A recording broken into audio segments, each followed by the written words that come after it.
Hello dear students, welcome to ATP. और बच्चों क्या हाल चाल हैं। तो बच्चों हम लोग पढ़ रहे थे हमारा चैप्टर मिनरल न्यूट्रिशन, और इस चैप्टर में लास्ट लेक्चर में बच्चों हम पढ़ रहे थे नाइट्रोजन मेटाबॉलिज्म, और नाइट्रोजन मेटाबॉलिज्म में नाइट्रोजन साइकिल वाला पार्ट जो है वो हमने लास्ट लेक्चर में पढ़ लिया था। और बच्चों आज हम ये लेक्चर जो है वो स्टार्ट करेंगे अपने नेक्स्ट टॉपिक से, वो है रूट नोड्यूल फॉर्मेशन। तो बच्चों देखते हैं रूट नोड्यूल फॉर्मेशन। तो बच्चों ये जो रूट नोड्यूल का फॉर्मेशन हो रहा है, यदि हम बात करें लेग्यूमिनस प्लांट की, तो लेग्यूमिनस प्लांट के अंदर राइजोबियम जो होते हैं वो रूट में सिम्बायोटिकली नाइट्रोजन फिक्शन का काम करते हैं और रूट नोड्यूल जो है उसका फॉर्मेशन करते हैं। तो बच्चों ये रूट नोड्यूल फॉर्मेशन कैसे होता है कि सबसे पहले हम ऐसा मान लेते हैं कि सॉइल के अंदर बहुत सारे राइजोबियम हैं, तो राइजोबियम अट्रैक्ट होते हैं किसकी तरफ, रूट हेयर की तरफ। कैसे कि जैसे रूट नोड्यूल जो होते हैं उनकी सेल्स कुछ पर्टिकुलर केमिकल सिक्रेट करते हैं, कुछ केमिकल ऐसे सिक्रेट करते हैं जो अट्रैक्ट करता है किसको, राइजोबियम को। जैसे यहाँ सॉइल में बहुत सारे राइजोबियम प्रेजेंट हैं और ये रूट ने कुछ केमिकल जो है उनको सिक्रेट करना स्टार्ट किया यहाँ से। और ये केमिकल, ये कीमो अट्रैक्टेंट केमिकल क्या होते हैं बच्चों, ये होते हैं कुछ शुगर, कुछ अमीनो एसिड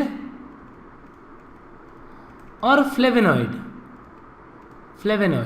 तो बच्चों ये कुछ केमिकल यानी शुगर, अमीनो एसिड और फ्लेवेनॉइड जो हैं वो कीमो अट्रैक्टेंट का काम करते हैं।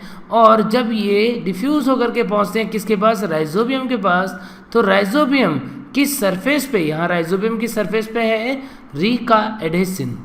रिका एडेसिन जो है वो रिसेप्टर है जो इन कीमो अट्रैक्टेंट को रिकॉग्नाइज करता है और बच्चों मूव करना स्टार्ट करता है किसकी तरफ, रूट हेयर की तरफ, और जाके ये एक्यूमुलेट हो जाता है रूट हेयर के पास में। तो बच्चों फर्स्ट स्टेप जो यहाँ पर आप डायग्राम में देख रहे हैं कि राइजोबियम जो है वो रूट हेयर के पास जाकर के एक्यूमुलेट हो गया।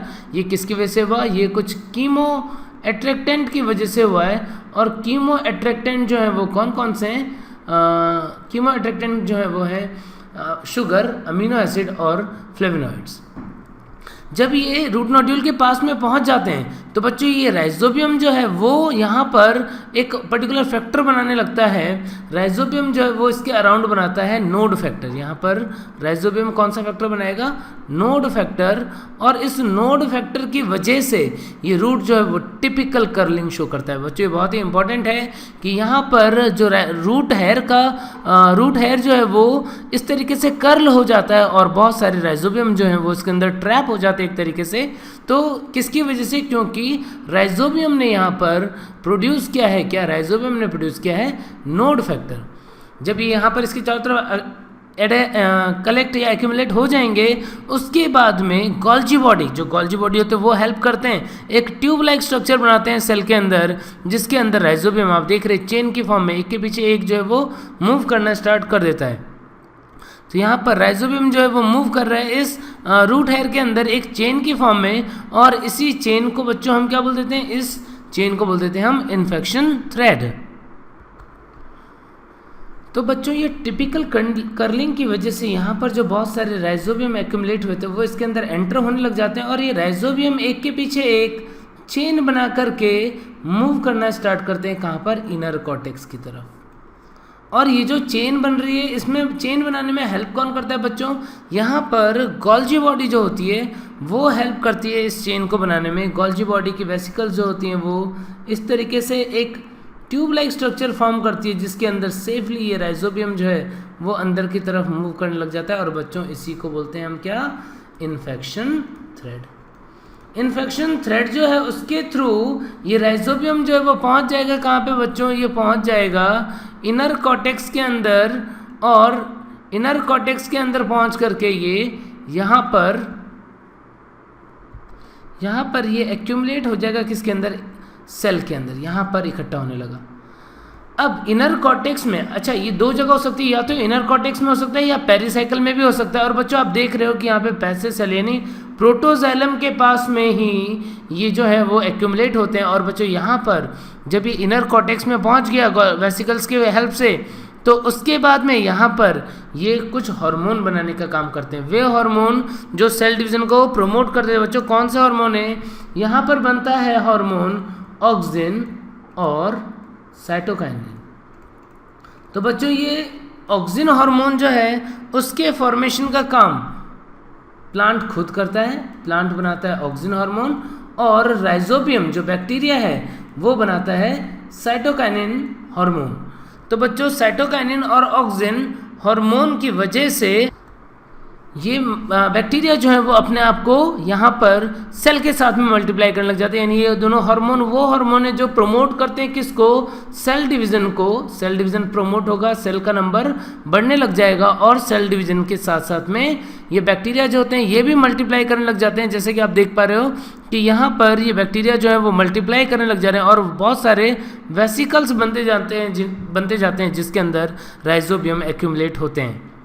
ठीक है बच्चों, तो एक बार फिर से मैं आपको बता देता हूँ क्या हुआ कि सबसे पहले यहाँ पर रूट हेयर सेल ने कुछ केमिकल सिक्रेट किया जो है शुगर, अमीनो एसिड और फ्लेवोनॉइड। इनकी वजह से बैक्टीरिया पे प्रेजेंट रिकाइडेसिन जो है वो इस स्टिमुलस को रिसीव करके मूव करते हैं और जाके एक्यूमुलेट हो जाते हैं रूट हेयर के अराउंड, और ये बनाते हैं वहाँ पर नोड फैक्टर। इस नोड फैक्टर की वजह से टिपिकल कर्लिंग होती है रूट हेयर की, और गोल्जी बॉडी की हेल्प से ये अंदर की तरफ मूव करना स्टार्ट करते हैं एक चेन की फॉर्म में, जिसको बोलते हैं हम इन्फेक्शन थ्रेड। और इन्फेक्शन थ्रेड के थ्रू ये पहुंच जाते हैं कहाँ पर, इस तरीके से मूव करते हुए इनर कॉर्टेक्स के अंदर, और इनर कॉर्टेक्स में जाकर के ये कुछ हार्मोन सिंथेसाइज करते हैं, कुछ हार्मोन बनाते हैं प्लांट, ऑक्सिन हार्मोन, और बैक्टीरिया साइटोकाइन हार्मोन बनाता है, जिसकी वजह से सेल डिवीज़न इंड्यूस होता है और रूट नोड्यूल बन जाता है। उस रूट नोड्यूल के अंदर बहुत सारे सेल्स होते हैं जिनके अंदर बैक्टीरिया जो होते हैं वो प्रेजेंट होते हैं, और उनके अंदर जो बैक्टीरिया की जो कॉलोनी होती है उसको हम एक तरीके से पेरी बैक्टीरियल मेम्ब्रेन के थ्रू जो होते हैं वो कवर होते हैं वेसिकल्स। ठीक है बच्चों, तो एक सेल की स्ट्रक्चर देखते हैं कि आखिर एक सेल कैसा होता है। तो बच्चों ये कुछ इस टाइप की सेल होती है, रूट नोड्यूल की सेल। ये है सेल ऑफ रूट नोड्यूल। तो रूट नोड्यूल के इस सेल के अंदर आप देख रहे हैं कि ये जो राइजोबियम है ये कन्वर्ट हो गया रॉड शेप के अंदर, यानी रॉड शेप्ड राइजोबियम। इसको हम बोल देते हैं बच्चों बैक्टीरॉइड, इसका नाम रख देंगे बैक्टीरॉइड। यानी vesicles are now having rod shaped rhizobium that is known as bacteroid. और बच्चों इसके सराउंडिंग में जो मेम्ब्रेन होती है, ये जो मेम्ब्रेन आप यहाँ पर देख पा रहे हैं, इस मेम्ब्रेन को बोल देते हैं हम पेरी बैक्टीरॉइडल मेम्ब्रेन। ये है पेरी बैक्टीरॉइडल मेम्ब्रेन। बच्चों इस मेम्ब्रेन के अराउंड आप देख रहे हैं कि रेड कलर का पिगमेंट है। एक्चुअल में क्या होता है कि यदि नाइट्रोजिनेज एंजाइम को प्रॉपरली वर्क करना है तो उसे एनारोबिक कंडीशन चाहिए, और उस एनारोबिक कंडीशन को प्रोवाइड करने का काम जो है वो कौन करता है, लेग हीमोग्लोबिन। बच्चों ये जो लेग हीमोग्लोबिन जो है वो एक पिंक रेड टाइप का पिगमेंट होता है जो ऑक्सीजन स्कैवेंजर का काम करता है। और बच्चों ये लेग हीमोग्लोबिन पिगमेंट जो है ये पिगमेंट बनाया किसने, इसके अंदर दो पार्ट है, एक हीम पार्ट और एक ग्लोबिन पार्ट। तो आयरन पोरफायरिन जो हीम जो होता है उसमें आयरन पोरफायरिन होता है, तो हीम पार्ट और ग्लोबिन पार्ट दो पार्ट हैं। हीम पार्ट बनाने का काम जो है वो करते हैं बैक्टीरिया। यानी हीम पार्ट किसने बनाया बच्चों, यहाँ पे लेग हीमोग्लोबिन का बैक्टीरिया ने, और ग्लोबिन वाला पार्ट जो है बच्चों वो बनाया है किसने, प्लांट ने। तो इस तरीके से जो लेग हीमोग्लोबिन होता है वो ऑक्सीजन स्कैवेंजर का काम करता है, जिसे बैक्टीरिया और प्लांट दोनों मिलकर के बनाते हैं, और इसकी हेल्प से ही क्या होता है, ऑक्सीजन फ्री एनवायरनमेंट मिल पाता है किसको, नाइट्रोजिनेज एंजाइम को, और नाइट्रोजिनेज एंजाइम प्रॉपरली काम कर पाता है। बच्चों इसके बाद में मैं आपको थोड़ा सा बताता हूँ कि आखिर नाइट्रोजिनेज एंजाइम जो होता है उसका स्ट्रक्चर कैसा होता है। नाइट्रोजिनेज एंजाइम जो है वो बहुत ही इंपॉर्टेंट है इसका स्ट्रक्चर। और नाइट्रोजिनेज एंजाइम सिर्फ किसके अंदर देख पा रहे हैं हम कि प्रोकैरियोट्स के अंदर है, जो डायज़ोट्रॉफ बैक्टीरिया और साइनोबैक्टीरिया उनके अंदर है।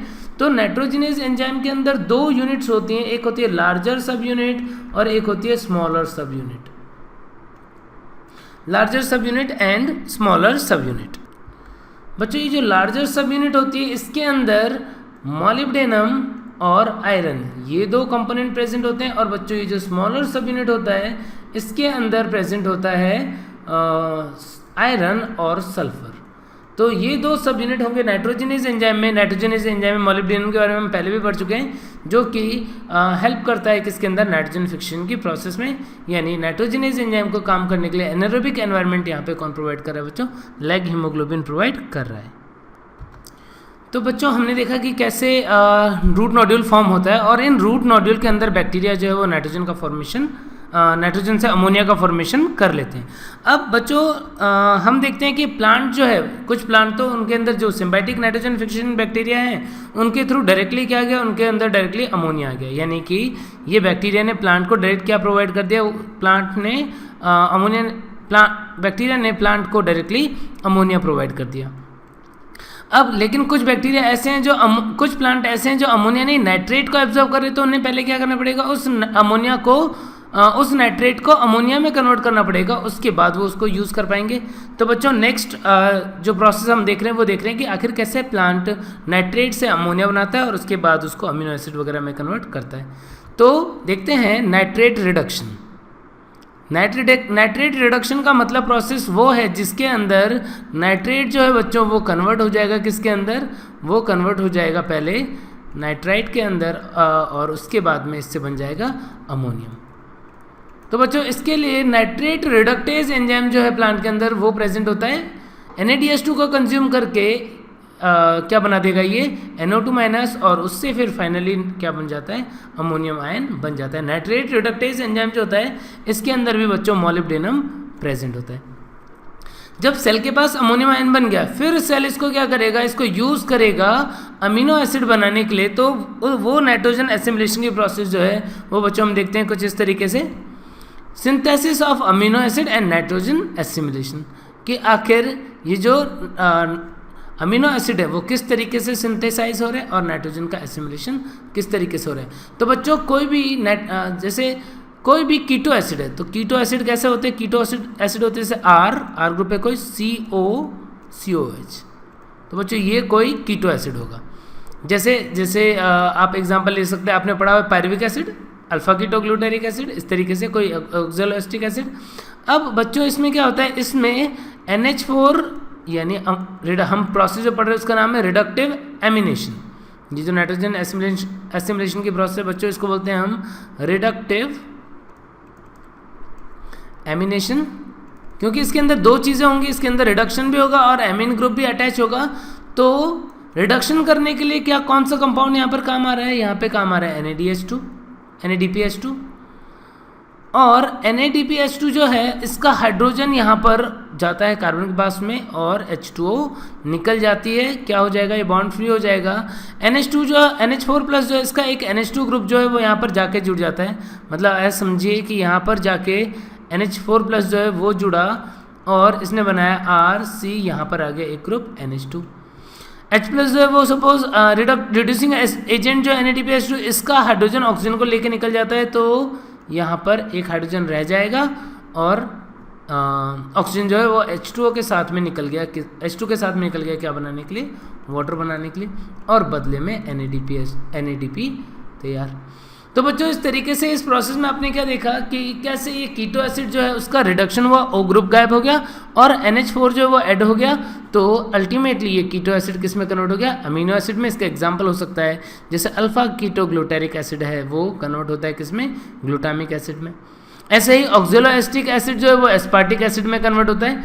बच्चों इसी के जैसे एक और भी प्रोसेस है जिसको बोलते हैं हम ट्रांस एमिनेशन, यानी एक अमीन जो है वो दूसरे ग्रुप के अंदर चेंज हो रहा है। जैसा कि आप यहाँ पर देख पा रहे हैं कि ग्लूटामिक एसिड और पायरुविक एसिड जो है वो रिएक्ट कर रहे हैं, तो एलेनिन और अल्फा कीटोग्लूटारिक एसिड बन रहा है। ऐसे ही ग्लूटामिक एसिड और ऑक्सैलोएस्टिक एसिड, बच्चों जैसे ग्लूटामिक एसिड की बात करें, यानी ये क्या है, ग्लूटामिक एसिड जो है वो एक अमीनो एसिड है, कुछ किस तरीके से ग्रुप होगा, एक ग्रुप होगा जैसे ये R1CH, यहाँ पे NH2 और यहाँ पे COOH, तो कुछ इस टाइप का ग्रुप है बच्चों यहाँ पर। और इसकी रिएक्शन कराई हमने किससे, किसी कीटो एसिड से R2COCOH। तो बच्चों इस प्रोसेस में क्या होता है, इसका होगा रिडक्टिव एमिनेशन और यहाँ से ऑक्सीडेशन और ऑक्सीडेटिव डीएमिनेशन जैसा प्रोसेस होगा। तो R1 वाला जो ग्रुप है उसके साथ में यहाँ से NH2 ग्रुप निकल गया और ये एक तरीके से ऑक्सीडाइज हो गया, तो क्या बन गया, एक कीटो एसिड बन गया। यानी पहले ये कोई अमीनो एसिड था और अब ये अमीनो एसिड जो है वो रिलेटेड कीटो एसिड में कन्वर्ट हो गया। और बच्चों ऐसे ही ये दूसरा, पहले कोई कीटो एसिड था, अब जो यहाँ से NH2 निकला और ऑक्सीडेशन हुआ तो उसके लिए ऑक्सीजन यहाँ से आया और NH2 ग्रुप यहाँ पे जुड़ गया। इसका मतलब क्या हुआ? इसका मतलब ये दूसरा कंपाउंड जो है ये कन्वर्ट हो गया किसके अंदर? ये कन्वर्ट हो जाएगा, यहाँ पर आ जाएगा H ग्रुप, यहाँ पर आ जाएगा NH2 ग्रुप और ये हो गया COH। तो क्या बच्चों ये अमीनो एसिड बन चुका है? यस, ये अमीनो एसिड बन चुका है। तो इस तरीके से बच्चों जो अमीनो एसिड और कीटो के एसिड होते हैं वो आपस में रिएक्ट करके न्यू दूसरे अमीनो एसिड और कीटो एसिड बनाते रहते हैं। उस प्रोसेस को ही बोलते हैं हम ट्रांसएमिनेशन। और ग्लूटामिक एसिड जो है वो सबसे पहले बनने वाला अमीनो एसिड है प्लांट के अंदर और इसको यूज़ कर लेता है प्लांट किसके लिए? For synthesis of different amino acids. बच्चों इसके अलावा जो नाइट्रोजन जो होता है उसका ट्रांसपोर्टेशन किस फॉर्म में होता है? बच्चों नाइट्रोजन का ट्रांसपोर्टेशन जो है वो मेनली अमाइड की फॉर्म में होता है। तो बच्चों हम देख रहे हैं प्रोसेस कैटालाइटिक एमाइडेशन। आखिर एमाइड का फॉर्मेशन क्यों होता है, कैसे होता है? बच्चों प्लांट्स के अंदर जो नाइट्रोजन का ट्रांसपोर्टेशन होता है, नाइट्रोजन का ट्रांसपोर्टेशन मेनली किस फॉर्म में होगा? एमाइड की फॉर्म में। क्यों एमाइड की फॉर्म में होता है? क्योंकि एमाइड के अंदर जो नाइट्रोजन कार्बन रेशियो होता है वो हाई होता है, मतलब इसके पास रिलेटिवली ज़्यादा नाइट्रोजन प्रेजेंट है। कैसे आप समझ सकते हैं कि कोई भी अमीनो एसिड जो है वो एमाइड में कन्वर्ट होगा तो क्या होगा? जैसे यहाँ पर ग्लूटामिक एसिड, कोई भी अमीनो एसिड है RC, यहाँ पर है एक ग्रुप H, यहाँ पर ग्रुप है NH2, यहाँ पर है COH। कोई अमीनो एसिड है उसने रिएक्ट किया एक और NH4+ से, तो क्या होगा बच्चों? यहाँ पर और ATP भी कंज्यूम करेगा, तो यहाँ पर ये रिएक्शन करने के बाद में क्या होगा? ये कन्वर्ट हो जाएगा किसके अंदर? RC, यहाँ पर हाइड्रोजन एज इट इज़, यहाँ पर NH2 एज इट इज़, और यहाँ पर एक ऑक्सीजन के साथ में H2 निकल गया और NH2 यहाँ पर ऐड हो गया। क्या बन गया? CONH2। और जो ATP है वो कन्वर्ट हो गया किसके अंदर? ADP के अंदर। एनर्जी खर्च हुई और इनऑर्गेनिक फॉस्फेट जो है वो निकल गया। तो अल्टीमेटली बच्चों आप क्या देख रहे हैं कि इस कंपाउंड के अंदर कितने नाइट्रोजन है? एक ही नाइट्रोजन है, यहाँ पर एक ही नाइट्रोजन। जबकि एमाइड बन गया तो एमाइड में कितने नाइट्रोजन है? 2 नाइट्रोजन। तो बच्चों नाइट्रोजन का रेशियो बढ़ गया कि नहीं बढ़ गया? तो इस तरीके से कैटालाइटिक एमाइडेशन प्रोसेस जो होता है उसके अंदर एमाइड बनता है और एमाइड के फॉर्म में ट्रांसपोर्टेशन हो जाएगा किसका? नाइट्रोजन का। बच्चों इसके अलावा कुछ इंपॉर्टेंट एग्जाम्पल, जैसे सोयाबीन की बात करें हम, ट्रॉपिकल लेग्यूम प्लांट की यदि हम बात करें, काउपी वगैरह की, तो इसके अंदर नाइट्रोजन का ट्रांसपोर्टेशन जो होता है वो यूरिट की फॉर्म में होता है, यूरिया लाइक कंपाउंड की फॉर्म में होता है। ठीक है बच्चों, तो इसी के साथ में आपको ये समझ में आ गया होगा कि आखिर क्यों ट्रांसपोर्टेशन एमाइड की फॉर्म में हो रहा है। ग्लूटामिक एसिड की तरह यदि हम बात करें कि एस्पार्टिक एसिड है, तो एस्पार्टिक एसिड भी क्या है? एक अमीनो एसिड है। तो इसके अंदर भी सेम फिनोमेना है, यदि कैटालाइटिक एमाइडेशन होगा तो ये कन्वर्ट हो जाएगा एस्पार्जीन के अंदर, और एस्पार्जीन जो होता है वो रिलेटिवली एक नाइट्रोजन ज़्यादा रखता है, तो इस फॉर्म में ट्रांसपोर्ट होगा। तो ग्लूटामिक एसिड ग्लूटामिन की फॉर्म में, एस्पार्टिक एसिड एस्पार्जीन की फॉर्म में इस तरीके से ट्रांसपोर्ट होते हैं। और ट्रॉपिकल लेग्यूम प्लांट जो होते हैं उनके अंदर ट्रांसपोर्टेशन यूरिट की फॉर्म में होता है बच्चों। तो बच्चों अब कुछ क्वेश्चंस देखते हैं हम, जैसे कि पहला question, criteria for essentiality in mineral nutrition were shown first by. सबसे पहले एसेंशियलिटी के क्राइटेरिया के बारे में कौन से साइंटिस्ट ने बात की थी बच्चों? हमने क्लियरली पढ़ा था, आर्नोन और स्टाउट जो है उन्होंने एसेंशियलिटी के क्राइटेरिया दिए थे। इसके बाद क्वेश्चन नेक्स्ट देख रहे हैं हम, which is essential for nitrogen metabolism. बच्चों नाइट्रोजन मेटाबॉलिज्म के अंदर कौन इंपॉर्टेंट है? आपको पता है नाइट्रोजन मेटाबॉलिज्म के अंदर इंपॉर्टेंट एंजाइम जो है वो हमने पढ़ा, कौन सा बच्चों? वो था नाइट्रोजिनेज। नाइट्रोजिनेज एंजाइम के अंदर मैंने आपको बताया कि एक स्मॉलर सब यूनिट, लार्जर सब यूनिट, और जो लार्जर सब यूनिट है उसके अंदर क्या प्रेजेंट था? मॉलिब्डेनम प्रेजेंट था। बच्चों इसी के साथ नाइट्रोजन मेटाबॉलिज्म में एक और भी एंजाइम जो हमने पढ़ा, नाइट्रेट रिडक्टेज एंजाइम। बच्चों इस नाइट्रेट रिडक्टेज एंजाइम जो है इसके अंदर भी मॉलिब्डेनम प्रेजेंट होता है। तो अल्टीमेटली नाइट्रोजन मेटाबॉलिज्म में इंपॉर्टेंट रोल प्ले करेगा कौन? मॉलिब्डेनम। एक और क्वेश्चन देखते हैं बच्चों, the enzyme responsible for reduction of molecular nitrogen to the level of ammonia. यानी ये क्वेश्चन पूछ रहा है कि मॉलिकुलर नाइट्रोजन जो है इसको अमोनिया में कन्वर्ट करने के लिए कौन सा एंजाइम रेस्पॉन्सिबल है। तो बच्चों, और वो भी रूट नोड्यूल के अंदर। तो बच्चों हमको पता है कि रूट नोड्यूल के अंदर कौन है? राइजोबियम। और इस राइजोबियम के अंदर कौन सा एंजाइम है जो नाइट्रोजन फिक्शन का काम कर रहा है बच्चों? Nitrogenase enzyme. तो इसका मतलब मॉलिकुलर नाइट्रोजन को अमोनिया में कन्वर्ट करने वाला काम कौन करेगा? नाइट्रोजिनेज एंजाइम काम करेगा। ठीक है बच्चों, तो इस तरीके से मुझे लगता है कि आपको ये चैप्टर समझ में आ गया होगा। और आज हम लोगों ने इस चैप्टर में जो टॉपिक्स पढ़े